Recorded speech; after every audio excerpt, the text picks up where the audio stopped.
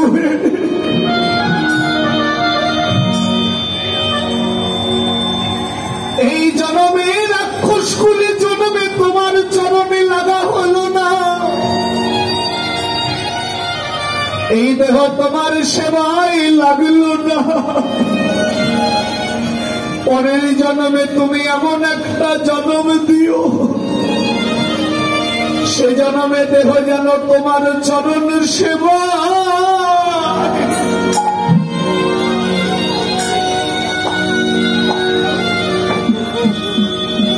চরণ সেবায় লাগাতে পারি,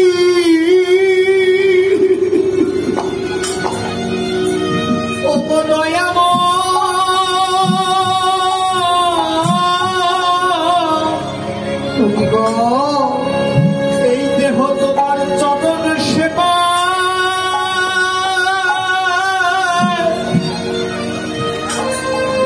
চরণ সেবায় লাগাতে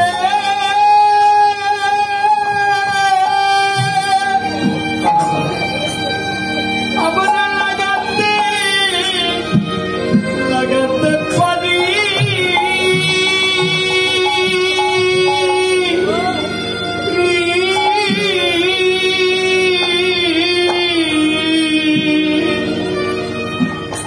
আমি আবার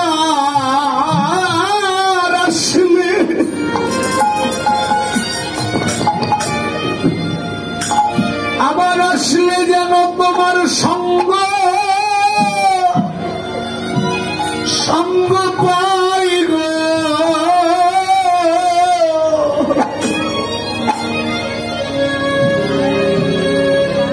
সেদিন যেন দেহ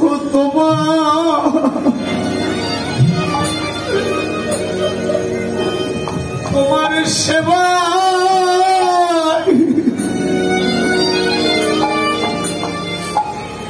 এ দেহ লাগাতে পারি। আমরা আবার আসলেও যেন তোমার এমন সঙ্গ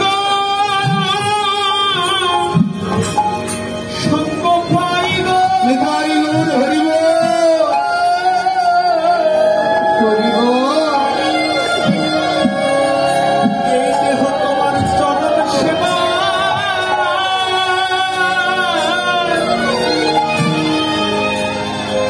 চরণ সেবায় লাগাতে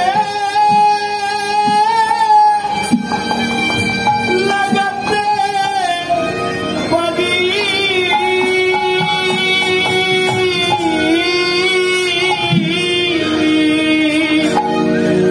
তোমার ওই রাঙা চরণ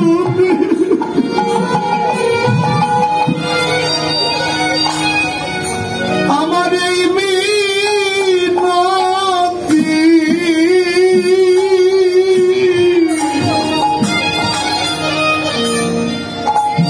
সেদিন সে যেন দেহ তোমার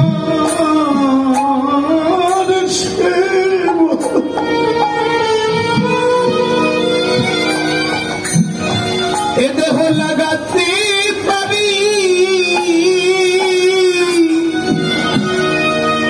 তোমার রাধে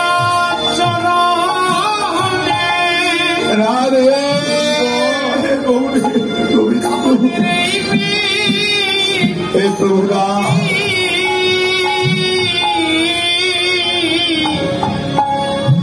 এই দেহ তোমার চরণ সেবা,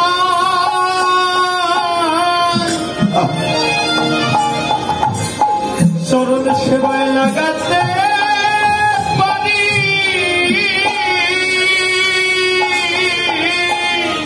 আমি আবার আসলে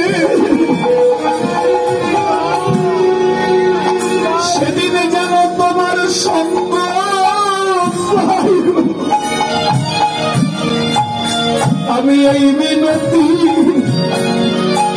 জানাই রাখি, আমি আমার যেন তোমার সঙ্গ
তাই তো ভগবান সেদিন কথা দিয়ে দিল, বিভীষণ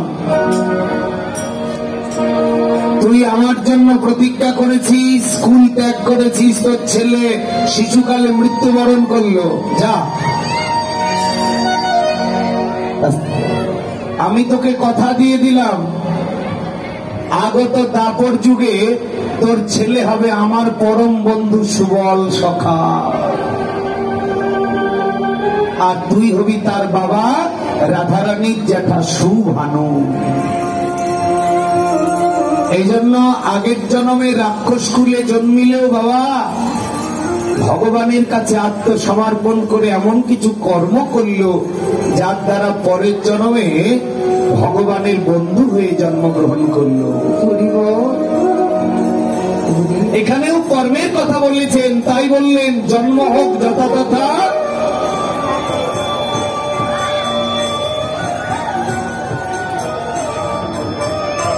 জন্ম হোক যথাতথা কর্ম হোক ভালো। আমার শাশুড়ি ভালো হলে আমি ভালো হতাম ধর্ম, আমার মা ভালো হলে আমি ধার্মিক হতাম, আমার বাবা ধার্মিক হলে আমি হতাম, এগুলো অজুহাতের কথা। আমার স্ত্রী হলে আমি হতাম, আমার স্বামী হলে আমি হতাম, এমন কথা বলা চলবে না। জন্ম হোক যথাযথা কর্ম হোক ভালো। যেখানেই জন্মেছ, যেখানে আছো, যে পরিবেশে আছো, মাত্রা স্পর্শস্থ কন্তীয় শীত উষ্ণ সুখ দুঃখদা আগাম পাইন অনিত্য তন্তিস্কো ভারত। কি সুন্দর কথা বললেন, যা জন্ম পেয়েছো আগের জন্মের কর্মফল, বেশি চাইতে যেও না, পাবে না, ছটপট করিও না, ঘুমের বড়ি খেয়ে ঘুমায় না, লাভ হবে না। যা লিখে এসেছো তাই পাবে। তাই জন্মটাকে নষ্ট না করে যা পেয়েছো ওটাকে মেনে নিয়ে কৃষ্ণ ভজন করো, তবেই পরের জন্মটা আর এমন অশান্তি হবে। এই জন্য সুবল সখা এই জন্মে সুবল হয়ে গেল, তরুণী সেন এই জন্মে সুবল হয়ে জন্মগ্রহণ করলো, মা জগৎকে শিক্ষা দিল। তাই আজ সুবল সখা কানাইকে বলছে, কানাই রে তুই কেন বাঁশি বাজালি না ভাই, তুই আজ কেন অচেতন হলি, তোর বাঁশি কেন বাজে না, তোর যদি কিছু হয়ে যায় আমাদের সখাগণকে কি বলবো, তোর যদি কিছু হয়ে যায় আমি মা যশোদাকে কি জবাব দেব। ও ভাই সুবলে রে, একবার মনের কথা খুলে বল সুবল, তুই যদি আমাদের সঙ্গ ছাড়া করে দিস আমরা প্রাণে বাঁচব না ভাই। তাই সুবল কানাইকে বলছে, ওরে অনক্ষণ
ধুলাই পড়িল তোর বদন কেন কালো হলো বাসি কেন ধুলাই হলো বদন কেন কালো হলো ওরে হৃদয়তে নিরবল সকালে ওরে পরাণ সখা কানায় আমাদের একবার মনের কথা খুলে বল কেন কেন এমন করলি কেন অচেতন হয়ে পড়ে গেলি বনের মধ্যে মর কত মকরজ কল বড় কাতি শোভ ঝামর কুল ভয় ও হাতি হৃদয়তে নিরবল লৌচন জ্বর তোর চোখের পাপড়ি গুলো কেন জড়ো হয়ে গেল একবার মনের কথা খুলে বল কানায় সুবল জিজ্ঞেস করছেন বারবার সুবল এর কথা শুনে কানাইয়ের জ্ঞান ফিরে গেল শোনাইতে ওই ছন সহচর বাণী ছাড়ি নিঃশ্বাস উল্টা এলো পানি কানাই সুবলের গলা জড়িয়ে ধরে বলছে সুবল রে তোকে মনের কথা খুলে বলছি শোন বাবা আস্তে আস্তে আস্তে ও মায়েরা এদিকে দেখান একটু মন দিয়ে শুনবেন খালি পথ শুনলে হবে না বন্ধুর কথা শুনে কানাইয়ের জ্ঞান ফিরল মানে কি কি বোঝালো জগৎকে শিক্ষা পদের মধ্যে শিক্ষা পদা বলি কীর্তন পদ গাইলে হবে না আসলাম কাজলাম নাচলাম গাইলাম আর টাকা নিয়ে চলে গেলাম তাহলে হবে না শুনতে হবে বুঝতে হবে পদটা বুঝতে হবে